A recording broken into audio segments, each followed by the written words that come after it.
start, isn't there? Yeah, I mean, there's some, again, look, it's getting to the business end of the season now. Obviously, a tough game for Hull away at Arsenal first game. But you look at Liverpool-Tottenham, that's probably the game of the weekend.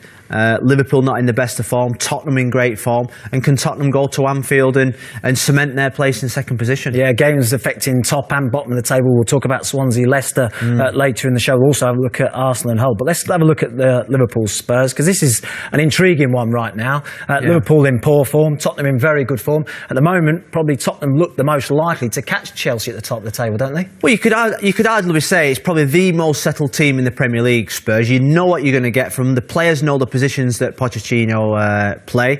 The worry for Liverpool is the form that they're in. They're actually, I don't know what's happened to them there. You can't say that they've played too many games. You can't say it's fatigue because they've had no European football. I just think it's an accumulation of probably the style in which Klopp wants them to play, and the fact that they're suffering a lot from the fact, and we've said it all season, central defence, goalkeeper, they're just not good enough. And yet everyone said Coutinho and Mane come back into the team and they'll be fine, and yet they got beat against Hull. And actually that side of their game, which they've relied heavily on, goal scoring, attacking play, they're actually suffering at the moment. They can't score goals and they don't look like creating chances. When they get chances, they don't like putting them away. And the performance last weekend against Hull, I think Klopp said after the game, was probably the poorest of the season. Well, let's have a look at some of that then from the game against Hull. This is the average formation, first of all. Anything jump out at you initially? Well, I mean, you go away from home and Jurgen Klopp picked Lucas Leiva at centre-back. You think to yourself, that is a brave move. Someone that's not the quickest. Maybe he thinks we're going to control the play today against this Hull team. But I'd watch a lot of Hull. Hence, he's quite deep. Deeper than the rest. Fullbacks normally, you know, you think of Liverpool fullbacks, they do like to get forward. Klein and Milner. So that's no surprise, really. I mean, the biggest surprise is the two in midfield. I think Chan and Henderson, I think he's got a problem with them two. Can they play together? It doesn't look like they can. Yeah, these two in midfield, I mean, they're doing the same job effectively, aren't they? And particularly away at home to a side that are deep. You're going to have lots of the ball. Do you need to have two holding midfield players like that? No, I don't think you do. And I think the strength of Liverpool this season has been, look, Henderson's always played in that number 6 position. It's a new position for him. But they've had Wijnaldum and they've had Lallana or Coutinho on the other side. So they've had two offensive players in the attacking midfield positions. Now it's Chan and Henderson. It just looks like they're trying to do the same job. Why do you think the record is so poor against teams in, say, the bottom half of the table compared to the top? He's got a good record against teams in the top 6, and yet the games he's lost to Burnley, he's lost to Swansea, he's lost to Bournemouth, and he's now lost to Hull. Well, I think it's because when he plays against them teams have almost got the same formula. They play deep, they sit in tight, they have to make Liverpool try and force the issue, and then they hit them on the counter-attack. And that's what we've seen from all the defeats that they've had against those teams this season, where the teams have just sat deep. They said, right, you have to come and beat us. They don't, and we'll just hit you on the counter-attack, because we know that there'll be spaces and opportunities. And that's when you need more creativity, isn't it? In that centre of the pitch, from where, say, Chan and Henderson are playing. You need a bit more on the ball, don't you? They do, and I mean, and this is something that we've picked up straight away. When Firmino gets the ball there, you would think straight away, that's Firmino. You would think straight away, and we keep reverting back to the end of the season. You know, we keep reverting back to what they did at the start of the season. He would have turned and be really positive. And there's Coutinho there. I think Coutinho would have been in there. Yeah. And I think Mane would have been there. And Mane's actually in this position there. Yeah. I think he would have been further up the field. Yeah. And it was almost like the red arrows. You do, yeah. Everyone going, didn't you? Lallana, you had them all going. Everyone. I mean, the amount of times that we saw this, Wijnaldum chasing on. Is that a lack of confidence then? I think it is a lack of confidence. I think it's got to the point now where they're almost playing without confidence, a little bit too cautious. We just take it on here and we'll highlight Henderson. Now, it comes to Henderson there, and I'm thinking to myself, where do I want this ball playing? I want that ball playing straight there, straight into Coutinho. Well, he wants it as well. I mean, Coutinho's making the run for him, isn't he? He is. That ball has got to go straight into Coutinho, and then as soon as Coutinho gets it, look, he's onto the back four. He's onto the back four, creating 1v1s against El Abdeloui. Yeah, Ranocchi, he doesn't, and this is what's changed for Liverpool through the lack of confidence. Look, square pass. It's fair to say Henderson and Chan are probably both safer players anyway, aren't they, in terms of their passing? They are safer players, but I think Jordan Henderson can play that pass. Yeah, he can play. I've worked with him. I think when he's full of confidence, I think he can play that pass. Chan the same. When Chan gets the ball now, you think to yourself, turn. First touch backwards. Plays it backwards. Now all of a sudden, you look at Hull City. Look at the makeup of Hull City. Look, everybody, good positions to defend, no way through. And that is why Liverpool, I think, are struggling, because they've now been negative in the passing, and then they've gone back to the centre-backs, and when it goes back to the centre-backs, it's impossible for Lucas in this situation to play forward, and Hull are well set. This is the two central midfield players. Again, they're almost on top of each other, aren't they? They're almost doing the same thing, aren't they? They are. I mean, this is Chan here. Well, can we just take that back slightly? Because he has an opportunity, I think, when he first has the ball here. When he's picked this ball up, you can see... I'm just going to highlight these two here. Look at James Milner and look at Philippe Coutinho. They're both absolutely screaming for the ball. The way Hull played and the way Marco Silva's got them playing, he's got them organised, he's got them tight, and they're moving across the pitch, aren't they, as a unit? Which means the big switch is on. It's always on the opposite side. It's always on. It used to happen with United all the time. And what happens is, just as play it. So why isn't he playing? Chan, he's not even. He's Chan not even there looked. is only looking that way. He's not seen these passes. He's not even thinking what's over this side here. He's not, because... And they've still got their hands in the air. They're still screaming for it. And there's no pressure on the ball. So Chan, we'll just take it forward a little bit more. When the ball goes into the fullback there now, if we just... Now he has a little look over his shoulder. Now he's had a little look, hasn't he? So there's his vision. That he's now having a little look at this way. What's his next pass? Exactly. But you just look at the Hull City. Hull City, look how narrow they are. That is Hull City's team there. And the space is absolutely incredible over this space of the pitch. And what happens is, when the ball comes back into Emre Can now, you're thinking to yourself, right, when I used to play for United, we used to play against teams like this all the time, and the rule was, you might not win it in the first 30, 40 minutes, even 60 minutes, but if you keep playing the ball from side to side... You're tiring the opposition, aren't you? You're tiring them from side to side. So Chan gets the ball now, you're thinking to yourself, look, either get this ball out here, and then straight into Coutinho, and then the Hull City players then have to all shuffle across. It's hard work for them. It's hard work, and after 60 minutes, your legs are dead, and you can't do it no more. Well, I mean, look, if he doesn't play it first time, he's got the option, hasn't he, using Lucas. So he could play Lucas the ball, and he could do it. He could do it first time as well, couldn't he? And bang it into James, and then they're out. Me and you have played in that position. Sometimes you get the ball there and you think to yourself, I don't quite fancy that diagonal, but you play it quickly to Lucas and you get it out to James Milner. You still play with a little bit of speed. You just look at the slowness in which Liverpool pass it. Chan into Lucas. As a bang it. See again into Jordan Henderson now. Into Jordan Henderson. He doesn't need to be there, does he? I mean, I think Jordan Henderson should be up here, waiting for the pass that's coming from James Milner. They get the ball eventually out to the left, which is slower than what you think. And they've got it out slowly, but still, look at the space here.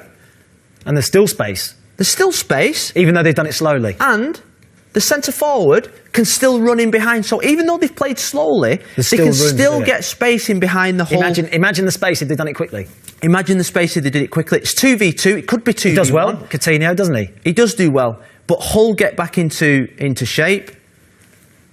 And then now, look at this. I mean, this absolutely infuriates me. You've got your two central midfield players playing directly in front of each other. It is an absolute scandal, because what should happen is that one should be here. We'll just deselect and we'll play there. One should be here and one should be there, ready up the pitch to stop the counter-attack and to back support. But look what happens. Hull City win the ball. And all of a sudden they're out. Now, this is where he's late to react as well, isn't he? Chan's late to react, and it ends up Adam Lallana chasing back, and now Hull are on the attack, and from being in a perfect position, Hull should score. Yeah, touch runs away from him. Mignolet actually does well, doesn't he? Hull should score from being in a great position, just because of the poor positions of Emre Can. James Milner as well at left back. What do you think? Well, I think he's had a really good season. I think he's had to do a job there for his team. Yeah. Albert Moreno obviously made a lot of mistakes. Klopp lost a little bit of confidence in him. He's gone to left back. I think actually he's been probably one of the most consistent Liverpool players. But there are times when I think him being a right-footed left back has hindered his team. I mean, you want a left back though. If you're going for the title at left back, a left-footed player, don't you? I mean, you're a right-footed player. You've played left back. I played left back for a lot of times for Manchester United, but the advantage that I had every time I played left back, I had Lee Sharp, Ryan Giggs, Jesper Blomqvist always outside me. So the emphasis wasn't on me to get wide and to put the ball into the box. I always had a winger outside me to provide the width. And that's not the case in this Liverpool team, is it? Because you've got the likes of Coutinho, we'll highlight him. This looks like it's Coutinho here. He wants to come inside, which leaves the space, doesn't it, generally, for the fullback to run around the outside and deliver balls into the box. But with James Milner, he wants to come back on his right foot all the time. His instinct is to get back on that right foot, isn't it? Exactly. And you look on the right-hand side. That is Klein on the right-hand side. He's got nobody in front of him. So he has to be the winger on the right-hand side. They are the wingers. The two fullbacks are the wingers. The two fullbacks are the wingers in the Jurgen Klopp system because, look, Mane comes inside and Lallana comes inside, so the fullbacks have to provide the width. Yeah. I mean, in fairness, look, James Milner's come back on his right foot again, and he does try that. He does try that pass, the one we talked about. We said, play that pass. Risky be brave, try it, and he does try it. Just slightly gets it wrong, doesn't he? And Hull are able to. Look, he's had a good season. He's had a good season. He's never let them down. You've never seen him play against a winger and actually get beat. Again, we'll highlight him again. This is him. If you're a left-footed player, what would you do when you get the ball? Well, if you're looking at Marcus Alonso or a Monreal, you'd think to yourself straight away, you'd open up your body and you'd be probably looking to maybe put that ball into the box with your left foot. First touch out your body with your left foot and then try and bend it in behind. But I think when you're a right-footed, I've been in this situation a lot of times, you lack confidence in going with your left foot. You come inside and everything, and that's why it was so easy for Hull to defend. He's always coming back into bodies, isn't he? This is now Moreno's actually come on now because I think Jurgen Klopp recognised that they were having so much of the ball down that left-hand side. Milner had so much time and space. His quality into the ball with his left foot wasn't good enough. He wanted a left footer on, so Moreno came on. But this is the goal that Hull City scored. And this is a little bit what you're talking about with Mignolet in goal, Milner at left back, and Lucas, we'll highlight him, at centre back, who's a centre midfield player, effectively, isn't he? Playing at centre back. It's not his position, let's be fair. But again, Hull in good shape, win the ball back. I mean, it's amazing. How do they score from here? Hull City score from that position. And look, we've talked about how deep Lucas is, and we'll circle Lucas there. Well, we saw him at the start, didn't we? The average position, and he was the deepest one. He was very deep. Because he's worried of pace behind him, isn't he? The centre-forward is looking to make that run in behind, so we should see that. But as a midfield player, you know full well when you're playing midfield, you've got 4 defenders behind you. So sometimes when somebody makes a run, you think, defender's going to get that. And that's exactly what happened here with Lucas. But he has been playing centre-half this season. Jurgen Klopp's not going to play him centre midfield this season. He has, but he's played for 15 years as a midfield player. Just look at his body shape now. Just closed off. The run is made there by Niasse, but his shoulders are square. He's not seeing the run behind because he thinks, he's thinking like a midfield player. He's not thinking like a centre-back. And the minute the ball goes in behind, Matip is absolutely out the game. And at this moment then now, just take it back a touch. I think the goalkeeper was so poor. Because at that moment now, Matic is back. He makes himself smaller. If Mignolet stays a little bit deeper, Niasse's got a decision to make because he knows the defender's coming back. He's got to hit the ball so hard. He doesn't. He almost trickles into net because Mignolet makes it easy for him, and it's a real poor afternoon for Jurgen Klopp, and his team are struggling. Yeah, and Jurgen Klopp's coming in for a bit of criticism, isn't he? He's had a bit of a honeymoon period at Liverpool. They've had a good spell, haven't they? And he's taken the plaudits, but right now it's a difficult time for him, isn't it? He's got to try and arrest this slide. Well, he's suffering, and I think he's suffering because one, he's got a really good 11. And I think his bench isn't good enough. And I think he should have strengthened in January. I think that was poor from him. Obviously, Mane coming back has not helped at the moment. There just looks to be a flatness about his performance. You just wonder whether they've worked too hard in training. I was going to ask that. We'll talk about benches a little bit later on. But Jurgen Klopp's teams gegenpressing, everyone says, doesn't it? It gets in people's faces. They work incredibly hard. They run further than the opposition. Yeah. Are they burnt out right now, do you think? Well, if you remember in Pochettino's first couple of seasons, even last season at Spurs, it got to this point and his teams dipped badly. They went on bad runs. You look at the Liverpool run at the moment, that they're actually showing a run at the moment that you would think from a relegation side that could be Sunderland, that the amount of losses that they receive. So five of them cup competitions, but yeah, I know, I take on board. I mean, they haven't won in 5 in the league, have they? No, but even if you're losing a cup competition, it's another dent in the confidence. They're playing like a team that's lacking confidence. They're playing like a mid-table team at the moment, and I think they need to erase it very quickly because they'll find themselves out the top 4. We've picked out some games this calendar year where they've conceded. I mean, they've conceded a lot of poor goals as well, haven't they? Yeah, I think their bad form started in this actual game against Sunderland. I thought they were sloppy. Right. It was the second game in 48 hours. Jurgen Klopp wasn't happy. They went up there. Yes, they did draw the game, but I think it was the start of the mental block for them. They conceded a late goal against United. All these are mistakes, defensive mistakes, poor defending from the corner, not marking. Keeper out the game again. This again, poor defending from Klavan, easy finish from Sigurdsson. What do you make of the recruitment from Jurgen Klopp defensively? I'm talking about goalkeeper. So Karius has come in to try and push Mignolet. Started the season, it hasn't worked.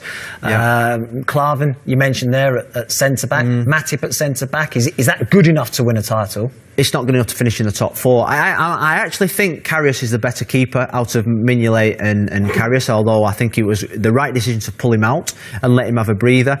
I think the centre-back partnership is wrong. Matip and Klavan are not good enough to partner Lovren. And I think if you want to win a league title, you've got to have better players than that. And to play Lucas Leiva at centre-back in a Premier League game shows they are struggling for defenders. Yeah, they certainly are. And they're struggling for results. Opposite to that, Tottenham Hotspur. Everyone keeps saying that a team's got to go on a run to try and catch Chelsea. Well, if we look at Tottenham's last 10 in the Premier League, they're on a run. Their last defeat came against Man United, so they're 9 unbeaten, having won 7 and drawn 2 of them. And a brilliant draw against Man City as well. 2-0 down in that game. I think the draw up at Sunderland was a real disappointment for them. But Tottenham, for me, are the only team at the moment that look like challenging. Chelsea at the top of the league. They're a settled team. They know what they're doing. They know the structure. They know the performances. They know the positions. And what the problem they've got is if they get injuries. They rely a lot on Harry Kane. Yeah. They rely a lot on his goals. They've got a couple at the back at the moment, haven't they? Danny Rose, Vertonghen's injured, yeah, but I think they're coming back. It's up front where I think they'll suffer. Whether they've got enough attacking flair to win a football league, I'm not so sure. What about the experience from last season? Because they came so close, didn't they, last year in trying to push Chelsea, push Leicester City for the title. Will that help them this year, trying to catch Chelsea? It will. I think what it'll do, I think he's changed his training philosophy. I think he's just pulled back a little bit in terms of the intensity of his training because he knows that this is a marathon, this Premier League, and he knows when he gets to February, March, April, you need to be in top shape. And I think looking at Tottenham now, it looks like their players look fresh, they look full of confidence, they look like they're enjoying the challenge, unlike Liverpool and Arsenal. Absolutely. What about the strength in depth of Tottenham? Have they got the depth to perhaps challenge Chelsea? I mean, this is Tottenham's bench when they played Chelsea against Chelsea's bench when they played Spurs. If you look at it, you probably you'd say Chelsea's bench is stronger, isn't it? It's better. I mean, if you're looking to make changes and change things, that you'd rather have Chelsea's bench, wouldn't you, than Spurs? Well, I mean, you look at Chelsea's bench, league title winner, Willian league title winner, played in World Cups. He was Player of the Year last year, Willian. Player of the Year, Willian. And you look at the Tottenham bench, this is Tottenham's biggest problem. If Pochettino wants to make Tottenham into Premier League champions, then he's got to improve this bench. I mean, if you're drawing in a game at Sunderland and you're looking at your bench for inspiration, you don't see inspiration there for someone that can come on and win you a game. Like Fabregas can make a pass. And yet they spent 30 million on Sissoko. They did, but he's not going to win you a league title. Batshuayi can come on and you can throw it up to him. Willian can win you a league. Fabregas has already won leagues for his teams. Ivanovic you can throw him on and he can defend a set piece. Look, they've got league winners on the bench. Spurs haven't, but that's something that a young team can and should develop. But that bench is the biggest weakness in Tottenham's armour. These are the most used subs by both of those two sides. So Harry Winks has come on 14 times for Spurs. Look, I think he's a good player. Harry Winks. Good player. But again, is he going to come on and change a game? Whereas, look at Chelsea, you've got Batshuayi, most of those last couple of minutes for Diego Costa, so perhaps a little bit distorted 15. But he's a striker. Cesc Fabregas, that quality to come on and do things. Willian, they've got players there who are going to come on and make a difference. But you look at Vincent Janssen, who's had a real disappointing season, 17 million. You're thinking if there's an injury to Harry Kane like we spoke about before, and Janssen is the backup, then Janssen, I think, if you asked any of the top half of the table, you think, would Janssen get into your team? You'd probably say no, you'd struggle. And that's why Spurs have struggled when Harry Kane's been out. I suppose you're right. I mean, if Costa was to get injured, they played Hazard up top, ahead of Batshuayi, actually. They've still got a £30 million striker. And they've still got him on the bench. You look at all the top six, they've all got a striker on the pitch, but they've got strikers in reserve as well. This is Vincent Janssen, some of the chances that he's had this season. I mean, he has struggled in front of goal, hasn't he? Oh, he's struggled. I mean, £17 million as well. Yeah, and he scored goals in Dutch football, but he just looks like he just lacks that little bit of mobility, a little bit of speed. And like I said, I go back to the top six. If Giroud doesn't play for Arsenal, Sanchez plays, Batshuayi for Costa.